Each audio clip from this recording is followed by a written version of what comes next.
This is all you have to do, and this is all your children have to do to live a long life of quiet desperation.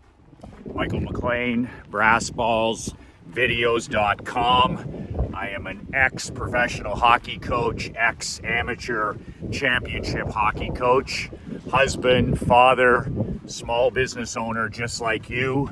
You can actually download a free copy of my brand new book below, 5 ways to unfuck your life in the next 30 days. Put in your email and I will send you a digital copy of the book complimentary 5 minutes after I get your email. The free link is below. A word of warning, my book is not every man's cup of whiskey. I wrote this book for champions, not for chumps. I wrote this book for winners, not whiners. Don't say I didn't tell you. BrassBallsVideos.com below. So I have a short story to tell you today. We'll actually see how short it is. About my wife and I, we have several rental real estate properties. We've been in one of my investment avenues is real estate. I'm a big fan of real estate. We own duplexes, we own commercial property, and we're actually selling a lot of these properties. We had 8 investment properties. We want to get it down to 3. We sold a couple since we've returned to Canada.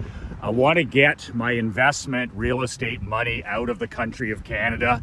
I'm not going to go into that story. It's time for me to cash in and to put our real estate investment money into something that's more secure. I think we're near the very top when it comes to real estate for a while. I've done my time with these properties.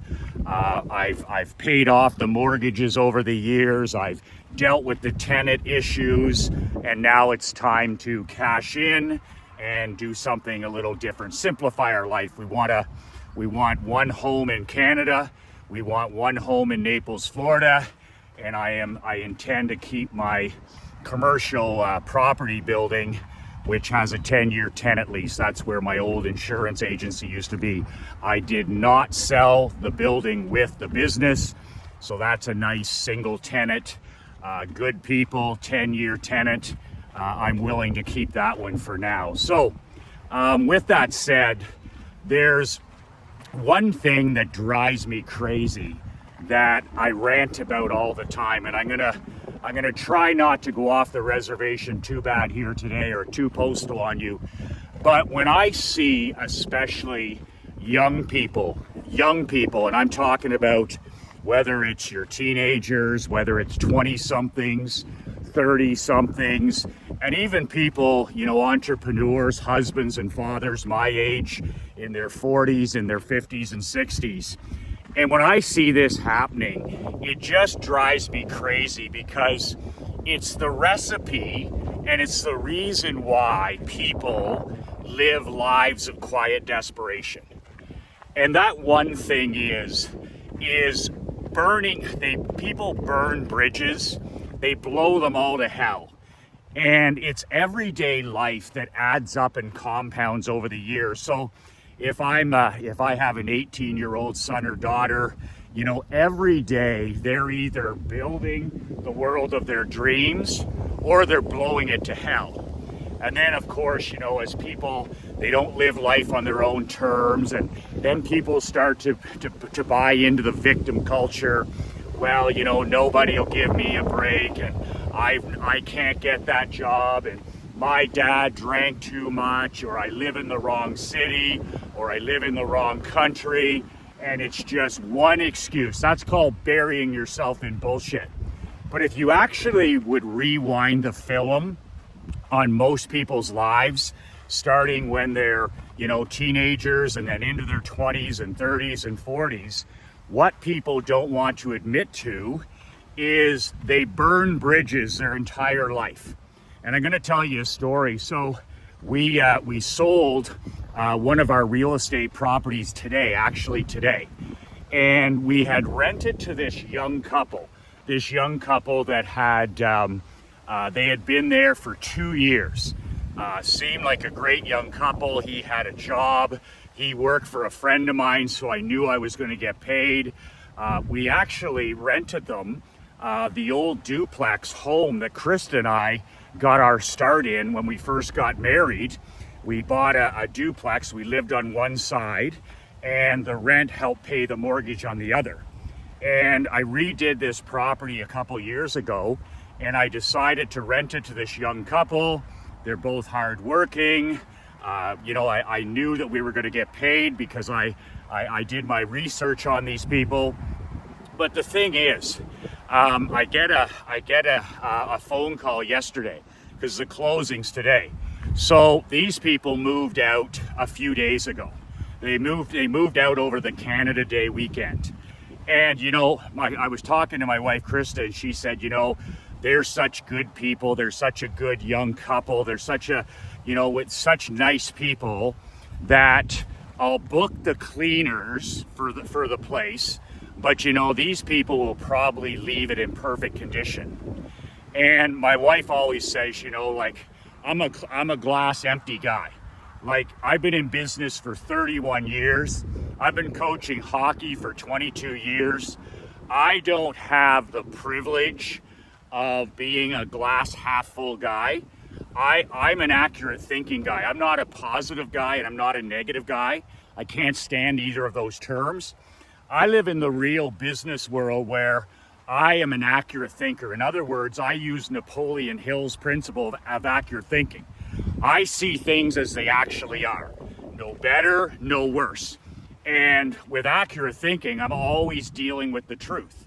So my wife, Krista, she says, we'll book the cleaners, but these are such superb people that they're going to leave the place perfect, and, it'll be a light clean at best. So I kind of shook my head the other day in the kitchen. I said, we'll see. Maybe we'll see. And that's always my response to everything. I don't believe anything I'm told. I don't believe anything that people try to sell me. Anything at all. And I always use the Bill Parcells. Bill Parcells, one of the greatest Hall of Fame football coaches of all time. Parcells was a go on what you see guy too. He was like, I don't care what anyone says. I don't care what the media says. I don't care what my assistant coaches say. I don't care about any of that stuff. I'm going to go on what I see. And I have this same accurate thinking principle embedded into my mind. I'm going to go on what I see. So I said, you know what? We'll know tomorrow how they leave the duplex. So Krista, my wife, got a message from the cleaner once she went in there a few hours later. And, my wife's expecting the place to have been left in spectacular form. And then she's like, what a mess. What a mess I have to clean up. And it wasn't like they damaged the place, which they did not. But it was a situation where, there was the basement smelled like cat piss. Upstairs, smelled like cat. There was garbage, piles of garbage were left out on the grass. And it was just that back to the personal pride where we're just going to move. We're going to do the minimum we can, and we don't really give a shit. But here's the thing, and this is the one thing that will absolutely doom anybody. It'll doom your children. It'll doom you. It'll doom any employee, is when you don't leave things better than you found them.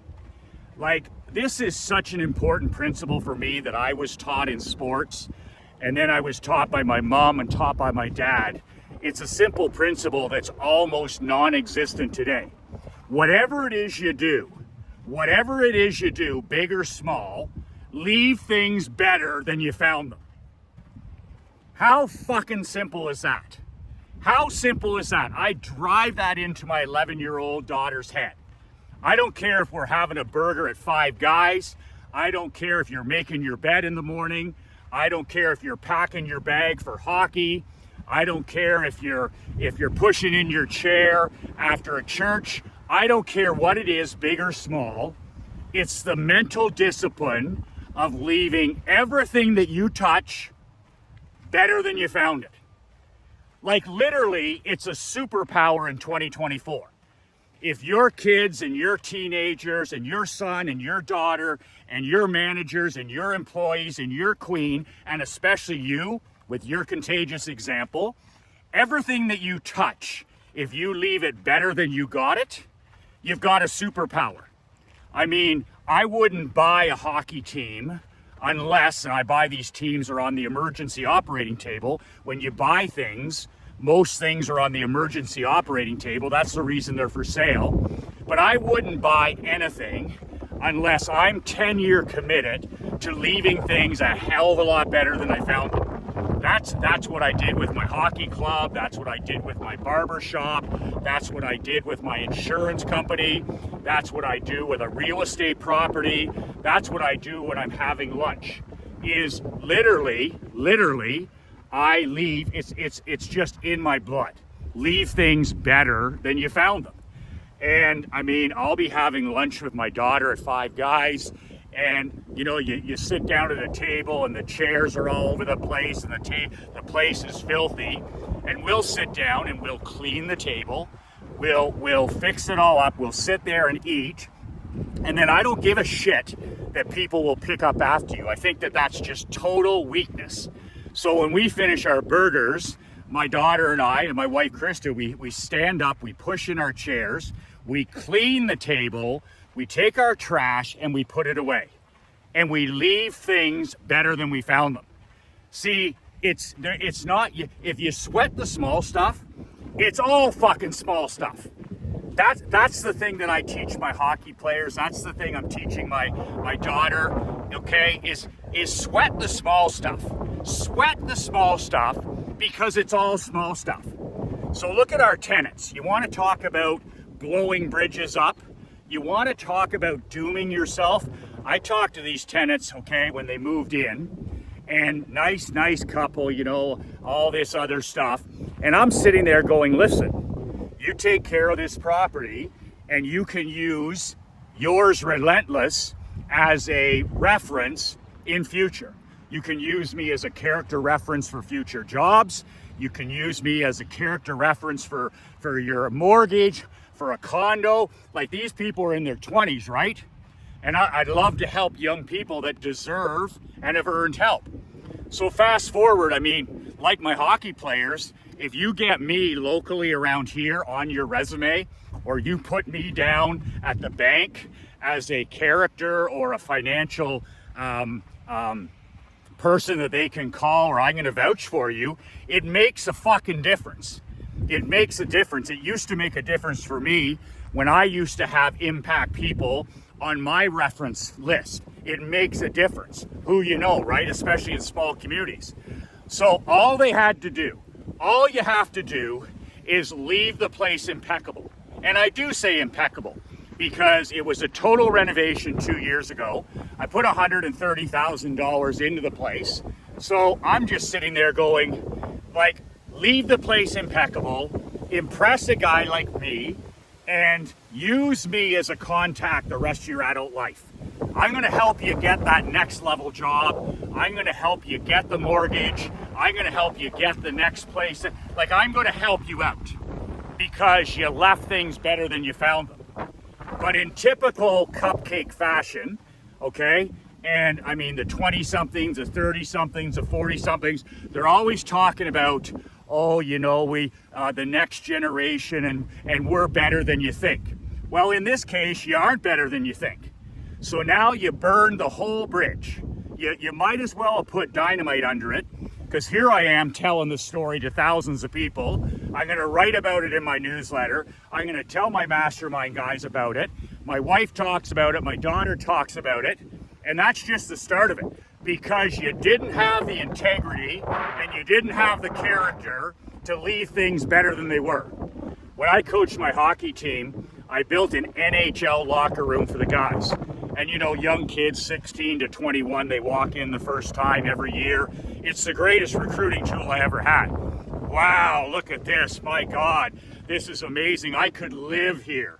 Big screen TVs and oak lockers. I mean, it's like they're going to Alabama to play football, or they're playing for the New York Rangers in the NHL. But here's the catch. I used to use that locker room as a fucking weapon, an absolute weapon. And you can ask my business partner, Marc-Andre LeBlanc, who played for me for 4 years. And in 4 years, he can probably remember being kicked out of that locker room as a player, as a team, not himself personally, 4 years in a row. Because the players, sometime during the year, usually in the second part of the year, they would become lazy, they would become selfish, they would become entitled. And guess what? As soon as I would see a speck of trash on the floor, maybe the shower was left on, maybe somebody didn't flush a toilet or a urinal, whatever the hell it was, it wouldn't be anything big. I would be waiting for those guys the next practice. All of their equipment would be bagged up and put in the main lobby of the arena, and I'd kick them out. And the message to these young men is this: when you better take personal pride in things, and you better every day of your life leave things better than you found them. So when they would come to the locker room every day, of course my trainer has towels out and bananas and fruit and bagels and bottles of water and all this stuff that they use during practice and games. But I'm telling you right now, if they left that room in condition that was less than when they found it, I would simply kick them out. And then they would use the old smelly locker rooms, the general public rooms, they would use those for probably a month or 2 months. And I wouldn't let them back in until they said, you know what, we're gonna leave things better than we found them. And it was so funny because my athletic trainer, who was world class, and she used to treat them like NHL players. And the one beef I always had is, I'm like, you treat these guys like they're your son. And I said, I'm gonna step in here and I'm gonna treat them like they're my son. And, you know, they used to get cozy and comfortable and spoiled and entitled and, you know, me. And then I would just wait for them to leave things worse than they found them.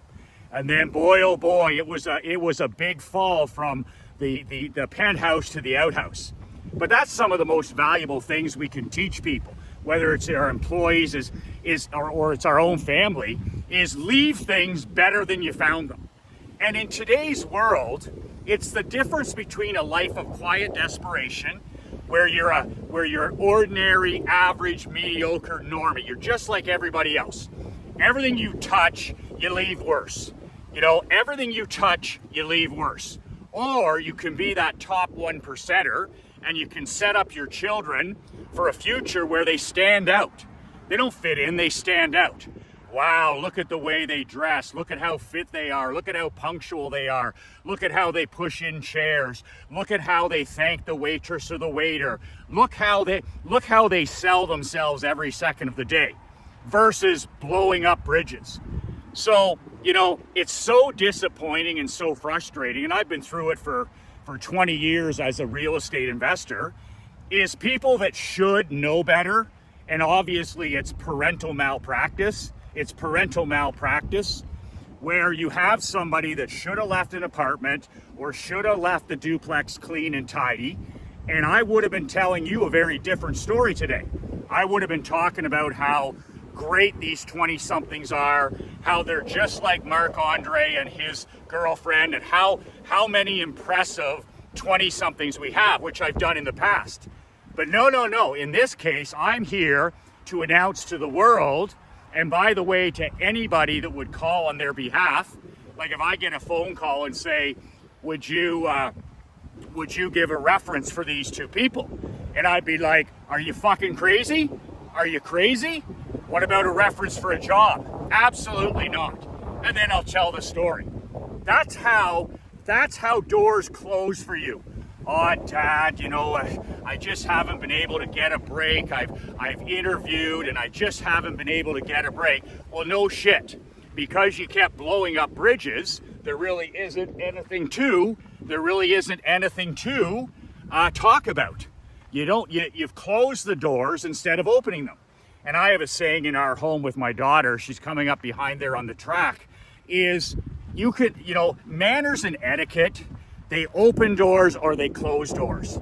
So if you have great manners and great etiquette, you hold doors, you smile, you talk to people, you make people feel important, you're a good listener, that opens doors. That opens doors. That opens doors. But if you're the polar opposite, like 99% of the people who have no manners, no etiquette, and now they leave things worse than they found them, well, that absolutely dooms you. It absolutely dooms you. It'll doom your children. It'll doom your employees. Like, it's so simple to dominate now. It's never, ever, ever been easier or simpler to dominate. Like, all you got to do is hold doors, smile at people, push in chairs, leave things better than you found them, have some manners and have some etiquette, and you'll literally kick ass at a top 1% level. So if you're not doing well in some area of your life, it's because you're just not showing up at all in that area. You're just not showing up at all in that area. It's not that you got a hard time or you got a, this or that excuse or the victim culture. All you have to do is start leaving things better than you found them. But all this victimhood about, I didn't catch a break and she's lucky to get that job and I never went to the right school has nothing to do with it. You went through your life and you burned fucking bridges. Call a spade a spade. You went through life and instead of building bridges, you blew them to hell. And then you don't have the reference. You don't have the person that can help you get the mortgage. You don't have the person who can help you get into college or university. Nobody can give you a hand up because you've slapped all those hands. You bit the hand that feeds you. Hell, when I was coaching in minor pro, people were like, Michael, how the hell do you coach pro hockey when you're 24? You're younger than the players. You know why? Because I stood on the shoulders of giants. I literally stood on the shoulders of giants. Owners that I worked for, guys that used to coach in the NHL, and because I didn't bite the hand that fed me, because I was able to use these men as references, all of a sudden I was just like leapfrogging everybody. I was on my way to the National Hockey League at 24 years old. At 24 years old. I didn't bite the hand that feed me. I didn't blow up bridges, and I left things better than I found them. I remember every team that I worked for, sometimes I'd stay a year, sometimes I'd be there 2 years, 3 years as I was climbing the ladder. And I used to always end on such a good note and work on the relationship that next owner, that owner I worked for, that team that I worked for was actually my superpower. They were like, you know what, we're sorry to lose Michael, but if you hire him, you're hiring a guy that's going to leave things better than he found them. He's going to leave things better than he found them. And I just took personal pride in that, and it was such a massive thing. And it just became a habit to leave things better than you found them. And I mean, if you can do that personally, and you can get your children to do that, and you can get your employees to do that, and your queen buys into that, you have no competition. You have zero competition. Zero competition. And if not, you're going to live life on hard. Your kids are going to live life on hard because guys like me that can move the needle, I hire people. I build things. I recommend people. I'm one of those guys. I'm a connector. I'm a connector. I refer. I introduce. That's my nature. But I'm telling you right now, 99% of the people that I deal with, whether it's a vendor, whether it's somebody's kid, whether it's a former player, whether it's a former student, whether it's a tenant, they just blow the bridge. They just blow the bridge right to hell. And now they can't use me as a reference. They literally bite the hand that feeds them. And, if they don't know this, I call it parenting malpractice. So I'm not going to rant about this anymore. I'm just going to make sure that my kid, for as long as I'm teaching her, understands the way you do one thing is the way you do everything. Why do you think we won hockey championships? We didn't have the best players. We didn't have the most talented players. We didn't have the most gifted players. We were a small community versus the city. How the hell can you beat Goliath? how the hell can you beat Goliath, Michael, when you're David? And I used to tell them, because we can beat Goliath every time, 10 times out of 10, because we leave things better than we found them. Because the way we do one thing is the way we do everything. And whether it's turning off a shower, flushing a toilet, the way you do up your tie, being punctual, the way you treat people, the way you thank people, the way you leave things, and the way you do one thing is the way you do everything.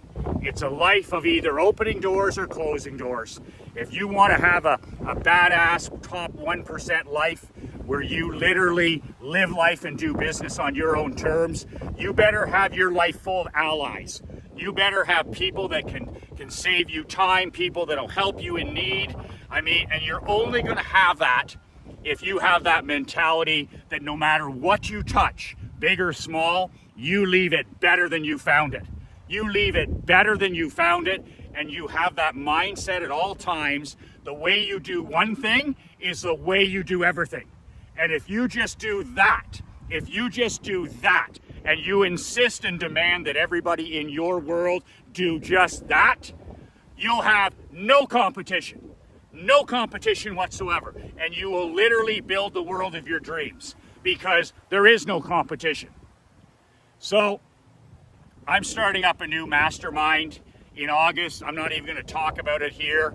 If you want to leave things better than you found them, if you want to get around elite men who the way they do one thing is the way they do everything, if you're upset about the first half of your year, maybe you're in a slump, maybe you plateaued, maybe you're like me years ago where I can't get to the next level without some help. If you want my help, if you like these videos, if you like the way we do things around here, then in the comment below, build bridges. Write build bridges in the comment below, and I'll put you on a simple email notification list where I'll give you some details about the upcoming mastermind. I don't care if you join or not, it's not a commitment. It's going to be 50 men, age 50 and above, and I'm going to entrepreneurs, husbands, fathers, $9.97 a month. None of this 30 grand a year. And if you're interested in at all, and you want more information, just in the comments below, write build bridges.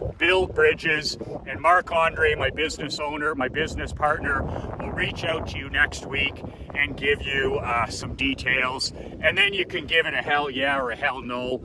Either way is perfectly okay with me. That's it for today. On this 4th of July week, God bless you and God bless your family and God bless America.